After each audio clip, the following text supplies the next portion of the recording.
Pulivendula ZPTC by election జరిగినప్పుడు బాగా హడావుడి చేశారు. మీరు వన్ సైడ్గా అధికార పార్టీకి సపోర్ట్ చేశారన్న విమర్శలు వచ్చినాయి మీ మీద. మీకు వైసీపీ నుంచి హెచ్చరికలు ఏం రాలేదా? జగన్మోహన్ రెడ్డి కానీ ఇంకోళ్ళు కానీ ఎవరన్నా ఫోన్ చేయటం కానీ మాట్లాడటం? లేదండి. అక్కడ ఉన్నప్పుడు ఎంపీ అవినాష్ రెడ్డి గారు వచ్చి వారు ఒక విజ్ఞాపన పత్రం సమర్పించారు. అది పరిశీలించి దానిపై చేయగలిగిన కాడి వరకు అందులో ఏదైతే సమంజసమైందో మనం చేయటం జరిగింది. మనం వన్ సైడ్ ఎందుకు చేస్తామంటే, మనం ప్రభుత్వ ఉద్యోగులు భారత రాజ్యాంగం ద్వారా ఆర్టికల్ 312 ద్వారా రాష్ట్రపతి చేతుల మీదుగా నియమించబడ్డవాళ్ళు. మనం ఏది చేయాలో అది అంతవరకే చేసాం. ఒకళ్ళ పార్టీ కొమ్ముగా కాకపోతే విమర్శించారుగా వైసీపీ వాళ్ళు. ఎలక్షన్ సమయంలో ఎట్లా ఉంటదంటే అండి, రకరకాలుగా విమర్శిస్తారండి. వాటన్నిటికీ మనం స్పందించలేం. ఒకసారి స్పందించినందుకు పత్యాపరాలని ఎందుకు ఏం పని ఇక్కడ మీకు అని చెప్పి మాట్లాడారు కదా. అది ఆ రోజు జరిగిన ఇన్సిడెంట్ ఏంటంటే ట్రెండ్ అయింది ఆ డైలాగ్. అది ఓకే, అది వేరే. అది మరి ఇప్పుడు ఈ రోజు సోషల్ మీడియాలో మనం మన చేతిలో ఉండదు. ఆ రోజు జరిగిన ఇన్సిడెంట్ ఏంటంటే, ఆ ప్రాంతానికి ఆ రోజు 2 ఛానల్ వాళ్ళు మిస్చీఫ్ వాళ్ళ బహిరంగంగానే విమర్శించాం. తర్వాత వాళ్ళకి నోటీసులు కూడా ఇవ్వడం జరిగింది. ఛానల్స్ ఎన్టీవీ, తర్వాత TV9. ఇప్పుడు ఆ రోజు జరిగింది ఏంటంటే, ఆ ప్రాంతానికి ఒక హింసాత్మక చరిత్ర ఉంది. అవన్నీ తీసేసి నేను మాట్లాడిన పత్యాపారం అంటే ఎలా కుదరదండి? అంటే పులివెందలు ఏమన్నా నోట్లో ఏలెడితే కొరకటం చేత కానీ పిల్లలు ఉన్నారు ఆ పులివెందల్లో. ఆ ప్రాంతానికి ఒక 50 సంవత్సరాల రక్త చరిత్ర ఉంది.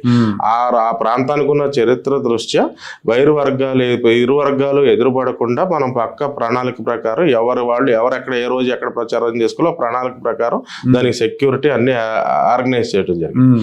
వైసీపీ వాళ్ళకి సపోజ్ పటమడ అంటే నాకు ఊరు పేర్లు పూర్తి కొంచెం సడన్ గా గుర్తు రావట్లేదు, అంత పరిచయం ఉన్న ఊర్లు కాదు కదా. ఇప్పుడు వాళ్ళు పటమట లంకలో చేసుకోమని వైసీపీకి పర్మిషన్ ఇచ్చాము, తాడిగడపలో చేసుకోమని టీడీపీకి పర్మిషన్ ఇచ్చామండి.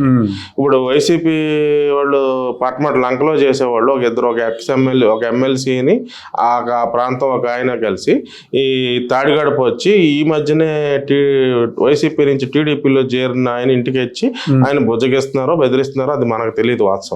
ఆ విషయం తెలుసుకుని మీరేంది మా పార్టీలోకి వచ్చిన వాళ్ళు అని చెప్పి దాడి చేయడం వాళ్ళు ప్రశ్నిస్తాకెళ్ళారు. అయితే అక్కడ ఏం జరిగిందంటే, అందులో అక్కడ ఎమ్మెల్సీ గారు కాకుండా వేరే వ్యక్తి అవతలు ఉన్నారు. అతనికి ఆ టీడీపీ గుంపులో ఉన్న వ్యక్తికి ఏదో పాత కక్షలుండి అతను శృతి మించి అతి దారుణంగా కొట్టడం జరిగింది. దానిపై చర్య మనం తీసుకున్నాం. సో ఇప్పుడు మనం ఆ రోజు ఏంటంటే, నువ్వు తాడిగడప లంకలో చేసుకోమన్నవాడు తాడిగడప నువ్వు పత్యాపారానికి వెళ్తే తంతారు మరి నాకు చెప్పి వెళ్ళావా అన్న.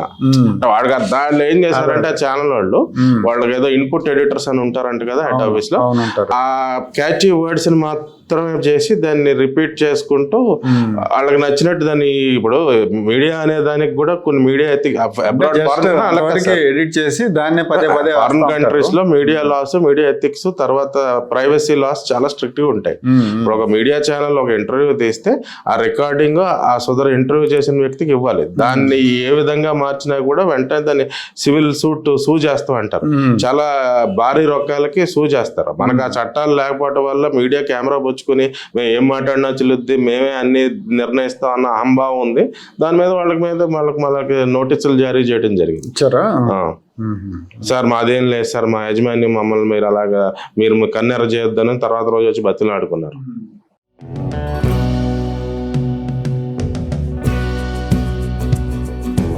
Like, share and subscribe to Rajaniti channel.